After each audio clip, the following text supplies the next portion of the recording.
This is a huge story. According to a new report in The Intercept, a secret diplomatic cable demonstrates that the Biden administration pressured Pakistan to remove its prime minister for failure to toe the line on the war in Ukraine. But now is the Pakistani government censoring this very report. Now, we've reached out to the White House for comment, and we'll keep you all updated on that front. But until then, here to discuss in more detail is the reporter at The Intercept, Murtaza Hussain. Welcome back. Thanks for having me. Now, Murtaza, walk us through what this letter, this document actually says. So this document, which is known in Pakistan as a cipher, has been the center of a very serious political crisis of the past year and a half over the removal of Imran Khan. The document itself deals with the conversation between a senior State Department official and at that time the Pakistani ambassador to the U.S., where the State Department expresses extreme frustration with Pakistan's aggressively neutral, the term they use, stance on the Ukraine war under Khan, and encourages the Pakistani side, also even threatens them that if Khan is not removed, Pakistan would face, quote, isolation. And it should be clear, Khan at the time of the Russia-Ukraine war breaking out, I believe he was meeting with Putin, something that infuriated the U.S. government. Is that correct? That's correct. That's mentioned in the document itself. The Pakistanis were very upset that Khan had been in Moscow on the eve of the invasion, something which Khan said he didn't know about earlier than that. And they had said that if Khan remains in power, well, the State Department officials said two things, that we believe this policy of neutrality is Khan's policy personally, and not that of the broader government by implication, or the Pakistani military, which is known to be one of the real power players, or the main power player in the country. And if Khan was removed, the State Department official added, the dent that had been created in the relationship can go away, and, quote, all will be forgiven. So it was a very strong green light and encouragement for the removal of Khan. In the document, the State Department doesn't say, go remove Khan right now, and this is an order, but they pretty much give every form of encouragement in the form of threats and positive reinforcement, saying that if he stays, things are going to be very bad between us. If he goes, things will be a lot better. And Khan has been, can you give us more details on the removal of Khan? And I see that he's being charged now is for corruption charges and is facing prison time. So Pakistan has elections scheduled for later this year, and Khan is the most popular politician in Pakistan. Polls show that if he were allowed to contest the elections, he'd win very handily. These charges, corruption charges against him, are widely believed to be an effort to stop him from contesting these elections. He's already been sentenced to 3 years in jail with a 5-year ban from politics. And now, this is very important, with the disclosure of this document, the Pakistani establishment, the military junta now controlling the country, has fought very, very hard to stop this document from coming to light.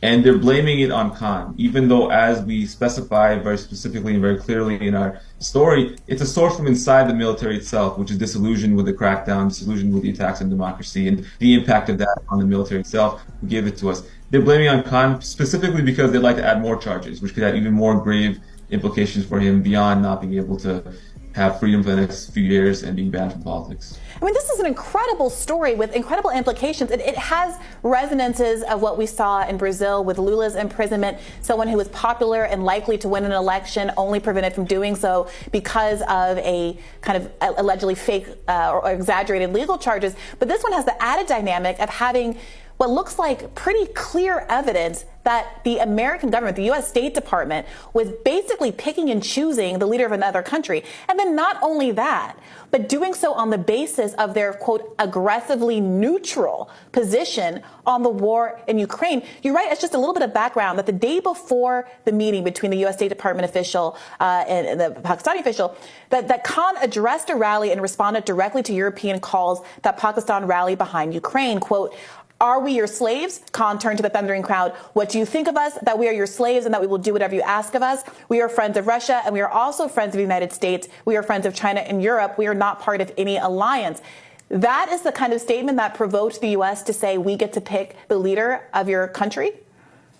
You know, Bree, the chronology is really amazing because that statement happened before this meeting. The next day after the meeting, the opposition advanced the very motion which led to his removal from power. So it all happened in quite a compact time frame. And, you know, this policy of neutrality, which the State Department was criticizing on behalf of Khan, has now been discarded entirely by the Pakistani side. They've emerged as a major supplier of weaponry to the Ukrainian military in their war against Russia, brokered by the United States and European allies as well too. So Pakistan's no longer neutral. They're clearly on the western side of the conflict.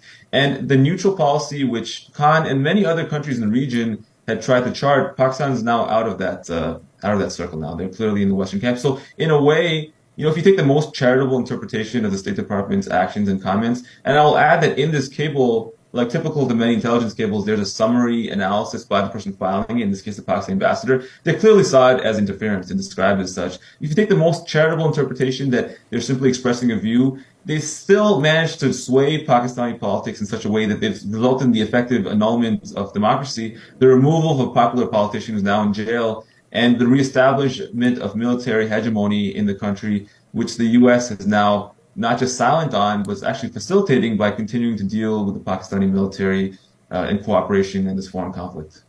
Are there that many elements of the government who participated in the effort to oust Khan who were fearful or desirable of closer favorability from the U.S.? Given that obviously this wasn't just like, he wasn't assassinated, right? He was taken out by a group of military officials. The court officials obviously have to be are involved in the process to do these corruption charges. So is there some kind of broad desire among the non-Khan faction of the government to have a more favorable to the U.S. policy?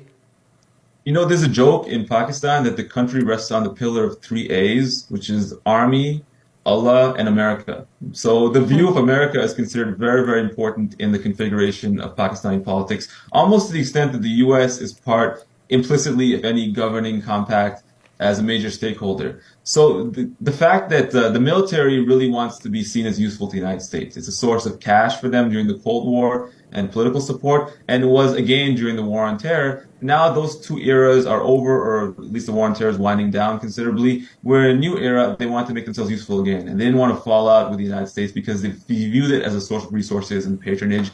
And this neutrality was basically a threat to that. And now that that's out the window, this relationship where the political economy of Pakistan is sustained through military rule can continue with outside support. So really, if you look at Pakistan history, there's been a lot of a lot of prime ministers who've been died under weird circumstances, have been executed, have been imprisoned, have been barred from politics. The U.S. always had some role in that. They've had some role in their relationship with the military as a conduit for that. So it's very rare that we ever have documentary proof like we have in this case with this cable.